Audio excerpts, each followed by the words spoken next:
Well, good afternoon, my mates. And we're here with the player ratings. Brighton 0, Manchester United 2.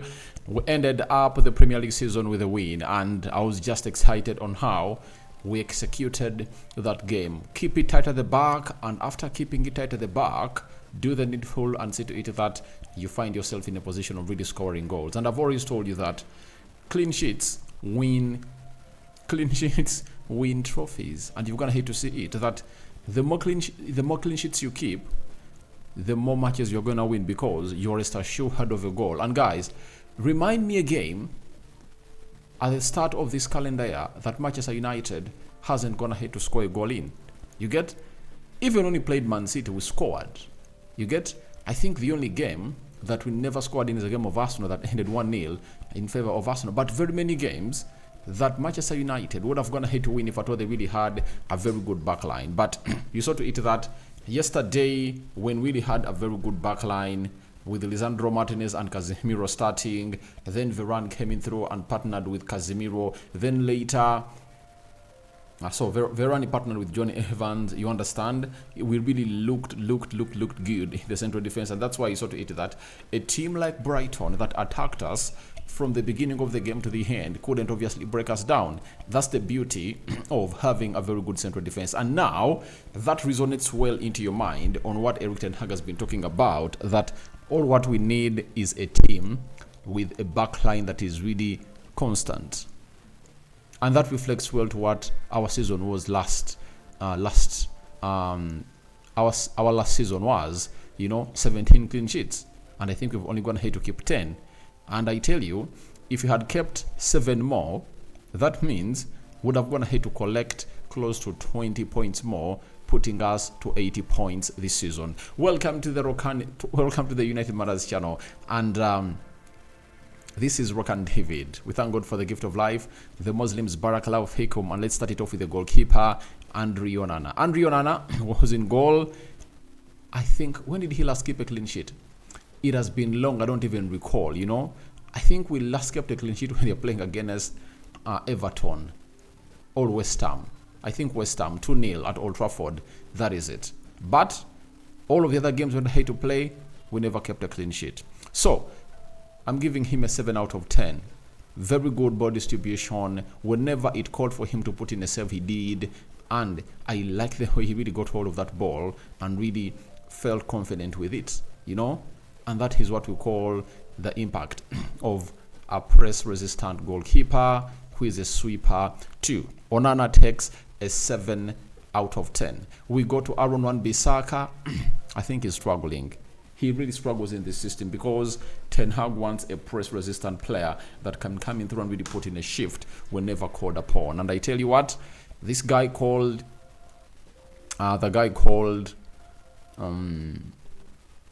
Bissaka struggles. It takes a 6 out of 10 for me.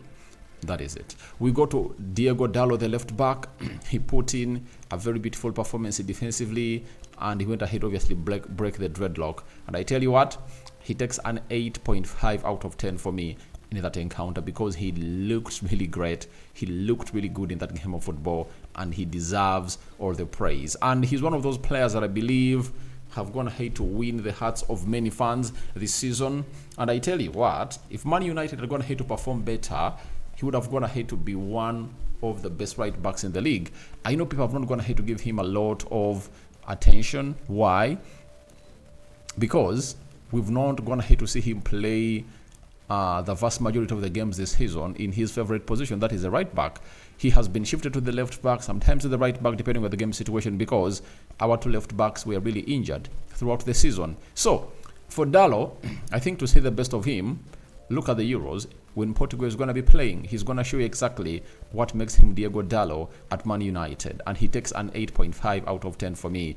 Then, Lisandro Martinez, good to see him back. He had to put in a shift of close to 60 minutes, and I was really excited that he really did that in that game, and he really kept a clean sheet.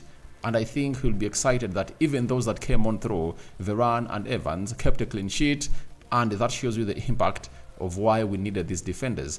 And Lisandro Martinez, to me, he gets a 7.5 out of 10. We go to Casemiro. Guys, He kept us in the game of Newcastle, cleared the ball off the line, even at half time. Was it half time? No. I think it was not half time. It was during the second half. He sweeps that ball off the line. That is Casemiro for you. And that's what makes him Casemiro. And it shows you that his experience is vastly needed at the club of Manchester United. And I just loved it when he did it. And he went ahead, obviously, put in an assist for this first goal that we score in that game of Brighton. And if you look at all those moments and how he really read the game, went in for the physical battles, aerial duels, grand duels, I think he deserves a 9 out of 10. He's a player that looked outstanding yesterday as Casemiro, and I give him a 9 out of 10. We go to the central midfield. Amrabat, he struggled a little bit. Let's all admit, Amrabat struggled in that midfield. He could win the balls, he could make right runs, but he couldn't pass it right. He couldn't put the pass right. And I now know that his statement he made after we played against Newcastle, that he has just gone ahead to play 180 minutes in 2 games, and we need a lot better to see him really get to where he's supposed to be. And I think he's right. He played away, he never looked good, but we all know the capability and the potential of this man who goes by the names of Amrabat Sofian. So he takes a 6.5 out of 10 for me, and that puts him in a doubt on whether he's going to start the game of Man City. That is it. But we saw to it that there is a player in him. And we've seen him play well away at Anfield, and the decision is on the side of Ineos to make. And I've always told you my decision.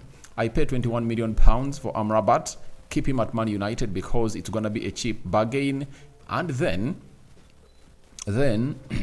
give him next season and then sell him, because at the age of 27, 28 as Amrabat, I tell you, if you keep him for 2 seasons, he can have a good resale value.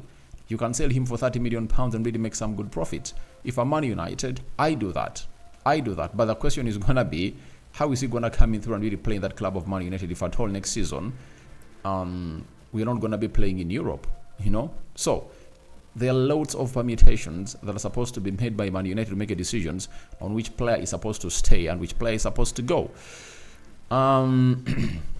Kobe Mainoo, 7 out of 10. He had some brilliant moments, but he looked really slow. I don't know why, but he was not expressing himself very well, and I think he has gone ahead to play very many games, and I really pity him. I'll feel bad for him that he's also going to go ahead away and play in the Euros, and I don't know what's the plan of Southgate, because the minutes of this young lad need to be managed. But you see to it that when the team is struggling, he really puts in a lot of energy. But when you're really having so much of the ball, you see to it that he puts in a very well required shift as a player. But he's good. 7 out of 10 for me to the man known as Kobe Mainoo. Then we go to the man himself, who goes by the names of Amad Diallo, a 7.5 out of 10. You saw his press resistance. That's what we mean when we say he's supposed to start ahead of Anthony. That is it. And has gone ahead to start there. He gives us balance. He's that kind of player that can hurt any team. And I tell you, put him in that game of Man City, you are going to see what he can do. He's going to show you exactly what he can do and how far he can go to hurt any team in there for you. So, for my understanding, I just love the way he really went ahead to play, and that's why Ten Hag kept him on the field of play for like 80 minutes. Then he brought on Rasmus Højlund and Marcus Rashford in there for him. Bruno Fernandes, he was taken off because of the yellow card, and I went ahead to give the manager his flowers for that perfect game management. And Bruno, 7 out of 10 for me. And I liked one thing about him, that he never went in for Hollywood passes. He was really fine. He found out Scott McTominay in the first half, but Scott McTominay was really wasteful into that moment. I think the best option was look out for a cutback, but every time he reaches that position, he just thinks about shooting. That's why I tell you, we should get some £40 million from Scott McTominay, from that player, and see to it that our side really goes on and on and on and on to getting more and more and more and more. That is really expected. Then we go to Alejandro Garnacho. 6.5 out of 10. Scott McTominay, 6.5 out of 10. We go to the substitutes. Rafael Varane, 7.5 out of 10. Looked great when he came on and he showed you his class. Evans John, 7 out of 10 for me. He put in a very good required shift. Rasmus Højlund, he came in through and really played some 10 minutes and he just went ahead to score his 10th goal of the Premier League season, and I just loved what he went ahead to put up. That is Rasmus Højlund for you. So I just loved what Rasmus put up, and Rasmus gets an 8 out of 10. 2 consecutive games scoring the same type of goal. That shows you how good he has gone ahead to settle into the Premier League. And next season, just be ready for the player to see what he's really gonna come in through to show you into the mix as a player. Now, which other player came on? Eriksen with an assist, 7 out of 10, and that's what you get with Eriksen when you play him in a number 10 position. I think those are the players that came on, and for the manager Erik ten Hag, I'm giving him an 8 out of 10. He managed that game very well, and I think that's the breather you get when you obviously have your players here and you really see to it that you can dominate everything and really get yourself doing the needful. And which other player came on? John Evans, Marcus Rashford, 6 out of 10. He looked bad. Couldn't run. And I tell you what, this is why I keep my stance on Marcus Rashford. He should be sold. Marcus Rashford should be sold out of the club of Man United. I tell you this, he should be shown the exit door. I tell you.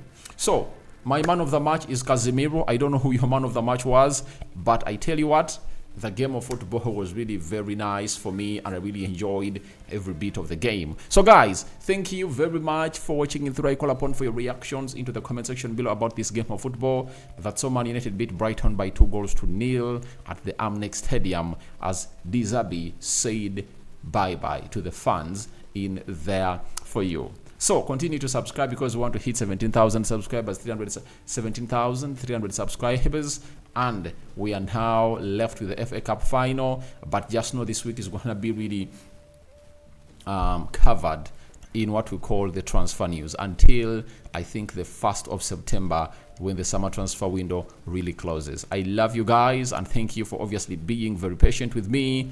I love you. Continue to do the needful, and this is Rock and David. We out for now. Bye bye.